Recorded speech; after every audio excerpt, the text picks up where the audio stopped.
সুপ্রিয় দর্শক, আসসালামু আলাইকুম। চট্টগ্রাম টু কক্সবাজার রুটের চকরিয়ার যে রাস্তাটি, সেটি কিন্তু এক ভয়ঙ্কর একটা মৃত্যু ফাঁদে পরিণত হয়েছে। কেননা সেখানে অহরহ বাস দুর্ঘটনা ঘটে, এমনকি বহু প্রাণনাশের ঘটনাও ঘটেছে।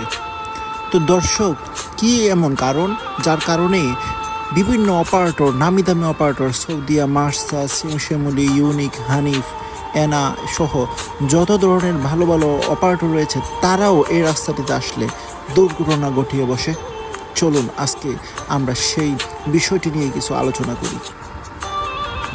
তো দর্শক, সরেজমিনে যে বিষয়টি আমরা জানতে পেরেছি সেটি হচ্ছে এই চকরিয়ার রাস্তাটি অত্যন্ত সরু, এমনকি সেখানে পাহাড়ি যে বাঘগুলো রয়েছে সে বাঘ রয়েছে, আর যার জন্য সেখানে চালকগণ নিয়ন্ত্রণ খুব সহজেই হারিয়ে ফেলে। তো দর্শক, আরেকটি বিষয় এই চকরিয়াতে বৃষ্টিপাত হোক কিংবা যখন অতিরিক্ত পরিমাণে পানি থাকে, কিংবা সচরাচর যেহেতু এটি নদী বা দুঃখিত সাগরের এরিয়ার কাছাকাছি, অতএব রাস্তায় কিন্তু অনেক লবণ থাকে। এই লবণ পানির কারণে কিন্তু রাস্তা একেবারে পুরোপুরি পিচ্ছিল হয়ে থাকে, আর সেই পিচ্ছিলতা বৃষ্টি আসলে তো কোনো কথাই নেই, যার জন্য গাড়িটি অ্যাক্সিডেন্ট হয়ে থাকে।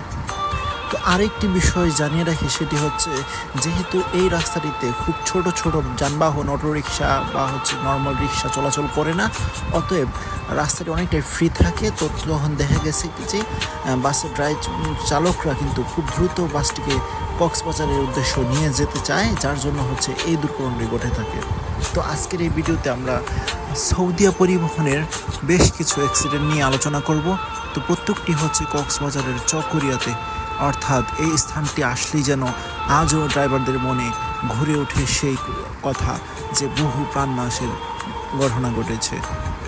তো দর্শক, ভিডিওটি আপনাদের কাছে কেমন লাগলো? আর চকরিয়াতে আপনারা যদি কখনো ভ্রমণ করেন ঢাকা থেকে কক্সবাজার, তাহলে চকরিয়া রাস্তাটিতে আপনারা অবশ্যই লক্ষ্য করবেন।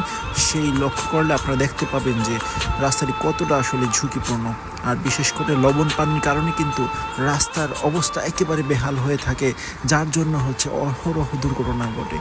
বিশেষ করে যেগুলো দূরপাল্লার গাড়ি খুব দ্রুত চালায়, তারা কিন্তু এই স্থানটিতে আসলেই নিয়ন্ত্রণ হারিয়ে ফেলে। দর্শক, এটি ছাড়াও কি আপনাদের কাছে কোনো ভৌতিক কোনো ঘটনা মনে হয়, কিংবা কোনো ভৌতিক কোনো কিছু লুকিয়ে আছে বলে মনে হয়, সেটি কিন্তু জানাতে বলবেন না।